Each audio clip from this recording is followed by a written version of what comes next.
Competência socioemocional, na realidade, é um conjunto de... Ela começou exatamente assim, né? Foram pesquisas de grupos de psicólogos, de psiquiatras, que foram lá no dicionário, eu falo muito rapidamente, né, para que vocês entendam, chegaram a descobrir 172 palavras que tinham a ver ou com o emocional, né, com qualidades emocionais, enfim, né, psicológicas. Isso foi agrupado em 32 grupos, né, na realidade, e depois viraram o que eles chamam hoje de Big Five. Né? O que é o Big Five? São 4 palavrinhas que englobam todas essas 100 e poucas palavras, né? Que a gente fala um pouquinho aí, que seria o quê? Abertura a novas experiências, quer dizer, e novas experiências, eu digo, não só cognitivas, como de cultura, de arte. O aluno tem que estar preparado a aceitar essas possibilidades, né? Aí você tem a extroversão, que é o aluno estar aberto realmente o que pode vir de novo para ele aceitar, ele pelo menos aceitar ouvir o que está sendo feito, né? Aí você tem o problema da ética, que hoje é uma coisa muito discutida no mundo inteiro, né? Como é que eu respeito os companheiros de trabalho, como é que eu paro para pensar numa nova possibilidade. Então aí vem a questão da ética. A amabilidade, que é saber se reunir em grupo, aceitar a opinião do outro. E você tem também depois a própria estabilidade emocional, que é saber no momento que você está sob pressão ou que uma ideia sua não foi aceita de maneiras como você idealizou, você tem a possibilidade de rediscutir isso em grupo.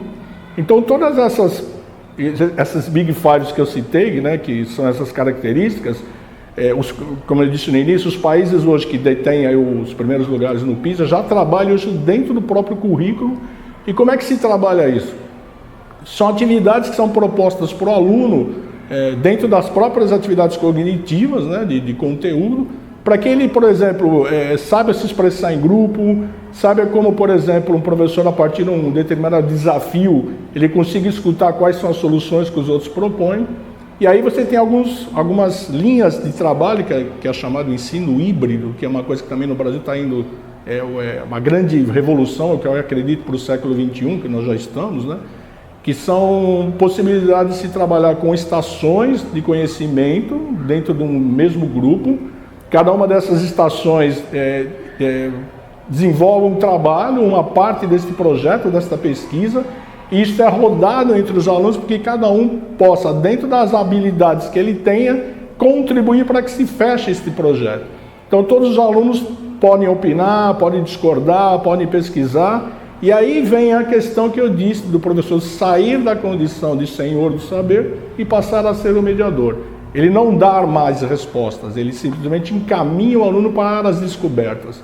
Então ele passa a ser, o aluno passa a ser o senhor do caminho dele. Ele sabe que caminho ele segue, que velocidade que ele vai atingir, porque ele tem metas a serem cumpridas, mas aquilo que ele mesmo se propõe. Então, esse desafio hoje para o professor é o que eu acho mais importante, mais realmente motivador para que o professor mude. Então essas competências hoje, as indústrias, eu já tenho conversado aí com muitos CEOs ou pessoas que lidam com RH de grandes empresas, que dizem o seguinte, a gente tem programas de trainees, são pessoas que saem hoje das universidades, altamente capacitados, de grandes universidades, com grandes currículos, são jovens que estão à procura de um primeiro emprego, de uma carreira. São custos altos para essas empresas, programas de 2 anos, que a partir do 6º, 7º mês, ela desiste desse programa, porque ela tem uma competência técnica muito apurada, mas quando você começa a ter que trabalhar em grupo, isso começa a ser um desafio muito maior do que ele resolver problemas técnicos. Aí eles são obrigados ou a desligá-los, ou a própria pessoa pede realmente a não continuidade do trabalho, porque ela não se sente confortável em compartilhar esses conhecimentos. Então isso aí está sendo hoje um grande problema já na indústria mundial, em serviços, em qualquer que seja a área de trabalho, e isso no Brasil também já está acontecendo muito fortemente.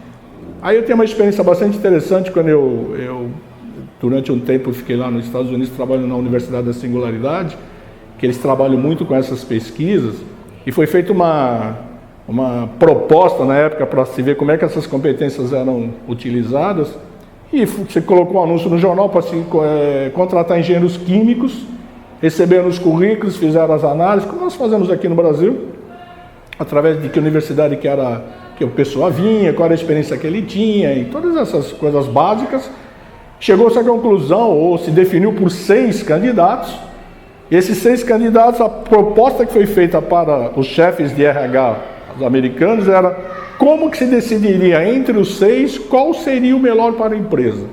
Já que eles tinham praticamente as mesmas competências técnicas, a mesma formação. E aí o desafio que foi dado a eles foi o seguinte: eles puseram numa mesa, no laboratório, todos os ingredientes de um bolo, né, com batedeira, tudo que tinha direito, e disseram para eles o seguinte: nós voltamos em meia hora e queremos um bolo de chocolate.